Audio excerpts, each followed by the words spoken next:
시청자 여러분 안녕하십니까? VOA 뉴스투데이 시작합니다. 미국 법무부가 13억 달러 이상의 화폐와 가상화폐를 탈취하고 사이버 공격 등 범죄 공모에 가담한 혐의로 북한 정찰총국 소속 해커 3명을 전격 기소했습니다. 또 미국 정부 부처들은 합동으로 북한의 암호화폐 관련 사이버 공격의 위협을 경고하는 주의보를 발령하고 북한이 악성 프로그램을 이용해 여전히 암호화폐 탈취에 나서고 있다고 지적했습니다. 첫 소식 이조은 기자가 보도합니다. 미국 법무부는 17일 전 세계에서 발생한 사이버 공격과 금융범죄 등과 관련해 북한 컴퓨터 프로그래머 3명을 기소했다고 발표했습니다. 공소장은 지난해 12월 제출됐으며 북한의 군 정보기관 정찰총국 소속의 전창혁과 김일, 박진혁 등 3명이라고 법무부는 밝혔습니다.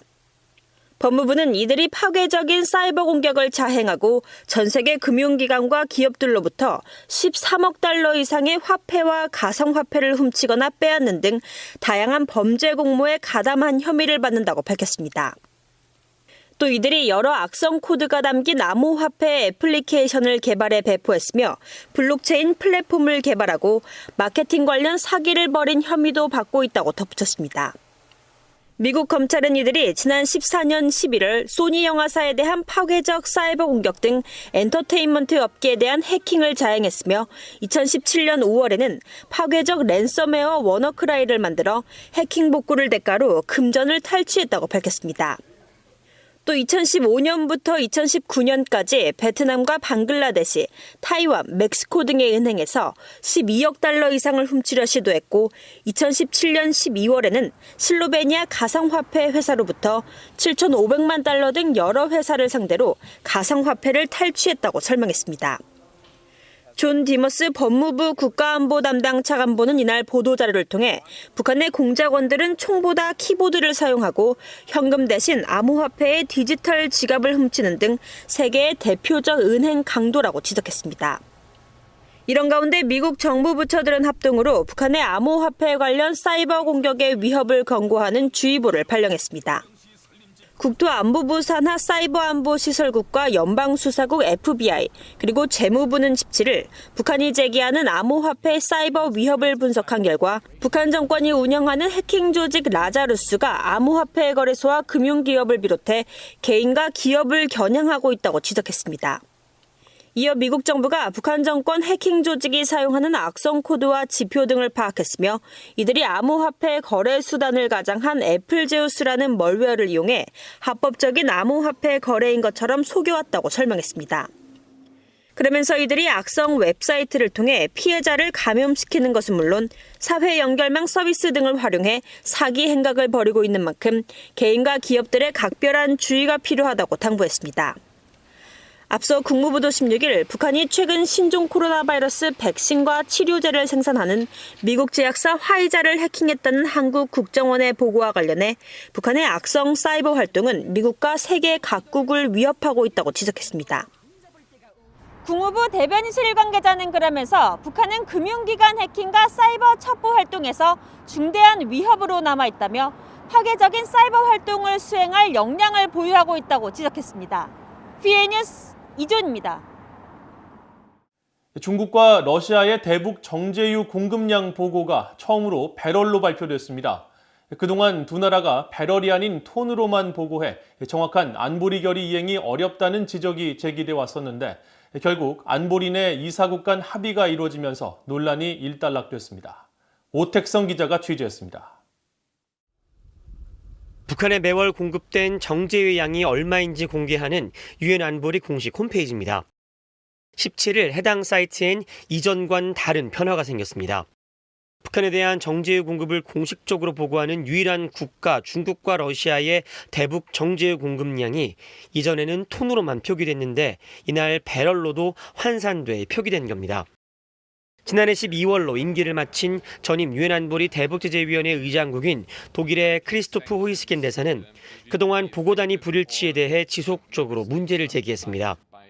대북 정제유 수입 한도는 북한의 핵과 탄도미사일 개발 실험이 이어지면서 지난 2017년에 채택된 결의 23975에 포함된 내용으로 북한의 연간 수입 한도를 50만 배럴로 제한하고 있는데 제재 이행에 따른 한도 초과 여부를 제대로 확인하기 위해선 보고도 배럴로 이루어져야 한다는 게 호이시겐 대사의 지적입니다.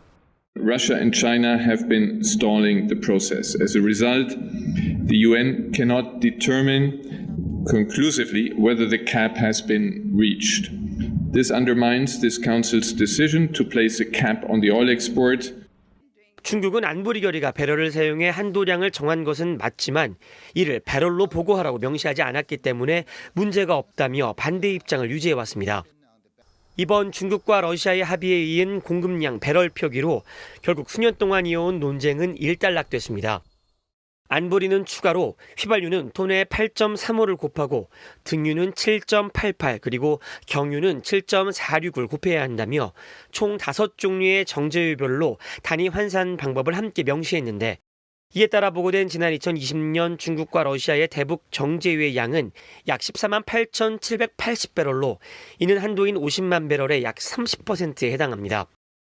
스콧 스나이더 미국 외교협회 국장은 공급량 보고 단위에 대한 이사국 간 합의는 안보리 내 진전으로 보인다면서 이와 별개로 북한이 불법 한적 등을 통해 이미 수입 한도를 초과했다는 지적이 나오고 있는 것이 맞다고 말했습니다.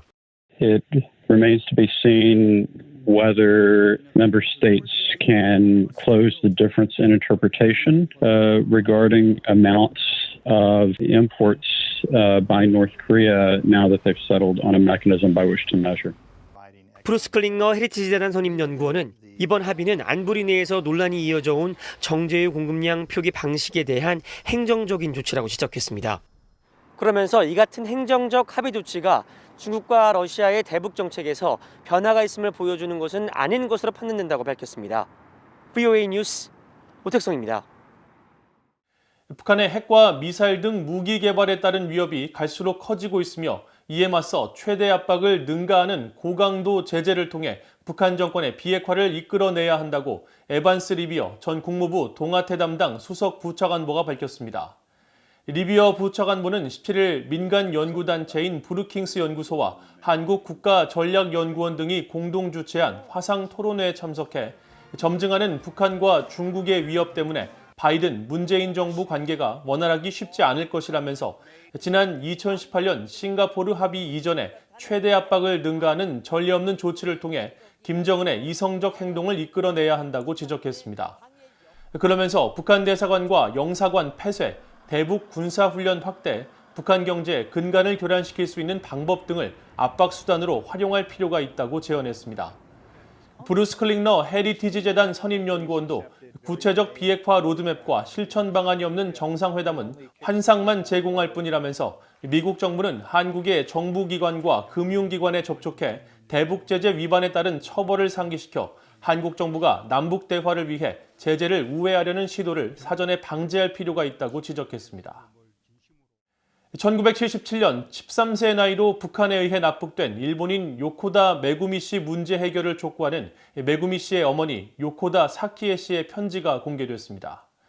17일 일본 언론에 공개된 메구미 씨의 어머니 편지는 딸에 대한 그리움과 재회의 희망, 일본과 미국 정부의 납북자 문제 해결을 촉구하는 내용이 담겼는데 특히 올해 겨울은 유달리 추워 자신의 딸과 다른 납북자들을 생각하면 가슴이 찢어진다면서 신종 코로나 바이러스 감염증으로 납북자 문제를 어떻게 해결할지 명확한 비전이 없어 답답하고 화가 난다고 밝혔습니다.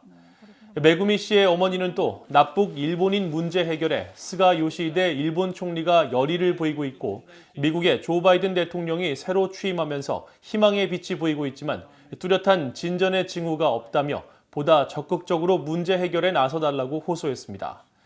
이어 북한은 납북자들의 생명을 정치적, 외교적 거래 수단으로 사용하는 것을 중단하고 북한의 최고 지도자는 이 문제 해결이 더 행복한 세계로 가는 길임을 명확히 알아야 한다고 말했습니다. 다큐멘터리 전문 채널 내셔널 지오그래픽이 북한 김정은 국무위원장의 심리를 분석한 다큐멘터리 북한 독재자의 마음속에를 지난 15일 미국에서 첫 방영한 데 이어 전 세계 172개국에서 43개 언어로 방송될 예정이라고 밝혔습니다. 내셔널 지오그래픽은 2017년부터 김정은 정권을 분석한 다큐멘터리 시리즈를 제작해 방영해 왔으며 이번 다큐는 6번째 시리즈입니다. 2시간 분량의 이번 다큐는 극도로 고립됐던 김 위원장의 성장 시절과 스위스 유학 시절 같은 반 친구를 비롯해 이복형 김정남을 살해한 혐의로 구금됐다가 석방된 인도네시아 출신 여성 가운데 한 명의 인터뷰를 통해 김 위원장의 심리를 조명했습니다. 또 김 위원장의 아버지 김정일을 경호하며 어린 시절 김 위원장과 상당한 시간을 보낸 탈북자 이영국 씨와 북한에 억류됐다가 석방된 한국계 미국인 3명 중 1명인 김동철 목사, 존 볼튼 전 백악관 국가안보 보좌관 등의 인터뷰도 담겼습니다. 이상으로 VOA 뉴스투데이를 마칩니다. 시청해주신 여러분 고맙습니다.